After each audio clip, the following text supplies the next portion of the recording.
It's true when they say what a difference a single day can make. We had the phone cut off last week, but tonight we're eating steak.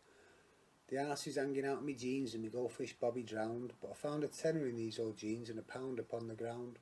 So up the road and into town I wandered all alone, some nice thick steaks from the butcher's shop, and I treated the dogs to a bone. A bag of spuds to go with the meat in my pocket again held out, then slowly home with a smile on my face to find I'd locked myself out. I sat on the wall at the front of my house awaiting Patty's return. I filled my pipe and settled back as the baccy began to burn. I took a puff and looked around both down and up the street, and at my watch and at my phone, then down at my aching feet. Tatty and scuffed with an hole in the sole that my big toe was peeping through, laces frayed and mismatched socks, and I stepped in some dog shit too. On hands and knees by a patch of grass, picking out shit with a stick, effing and jeffing and cursing me luck and feeling a bit of a dick. A shadow fell across the ground where I crouched and muttered my mutter. Then a voice from behind that startled me, "Get out of the fucking gutter." There she stood above me, made up like a whore and fake tanned, a fag dangling from the side of her gob and an half-eaten pie in her hand. She coughed and burped and giggled, then asked me for a light, and sniffed the air and wrinkled her nose and said, "Can you smell shite?" I held aloft my shitty stick and wafted it around. "I use it to beat the ladies off," I explained, but she just frowned. A brief exchange on the pavement by the road on which we live revealed she'd not got her key either, though only I was a div. Around the back and through the gate we stood in our own backyard, and spied the window high above that we stupidly left ajar. I stripped her waist and shimmied on up the drainpipe that led to the roof, a task I'd last attempted many years back in my youth. Back when it was muscle, not flubber, that made my manly chest ripple.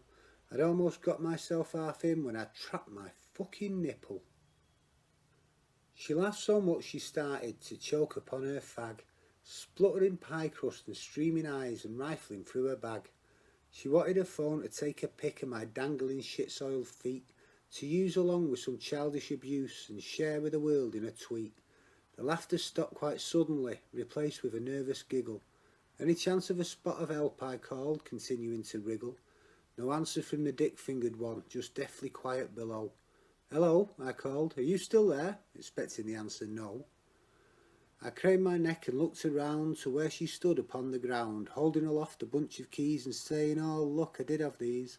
A prick, a dick, a knob and much more, I called her as she went and unlocked the door. She called back to me, "If you want help to hats, you better be nice and stop being a twat." Now I'm a nice guy, of that I am sure, but I have a stronger trait that comes to the fore. See that streak in my beard that y'all think is grey is a streak of pure stubborn that I'm sure one day will lead to my untimely death, when I've cut off my own nose to save my own breath. Bollocks to her, I thought, and lo, I closed my eyes and just let go. She said it was quite comical, the look upon my face, when I'd slipped from sight beneath the sill as downward I did race. She'd only just exploded in through the flimsy door, then had to turn and run back down the bloody stairs once more. "Are you okay?" she asked of me, lay crumpled by the wall. "Absolutely splendid. The gravel broke my fall." "So why are you crying?" she asked, now looming over me. "The rest of my fucking nipple's up there and I think I did a wee." Bruised and bashed and feeling blue and forgetting about the state of my shoe, I winced and limped in through the door and traipsed across the kitchen floor, took my seat upon the couch, uttering noises like oof and ouch. Then from the kitchen an almighty din, "There's shit on your shoe and you've trodden it in." That day's now over, I'm happy to say, though the bruise on my arse hasn't yet gone away, and my nipple is still unusually long, my own fault for thinking that I was King Kong. If I learnt one lesson, it has to be that climbing through windows is best left for a cat. It wasn't a day I'd want to live twice, but the important thing is that our steaks were dead nice.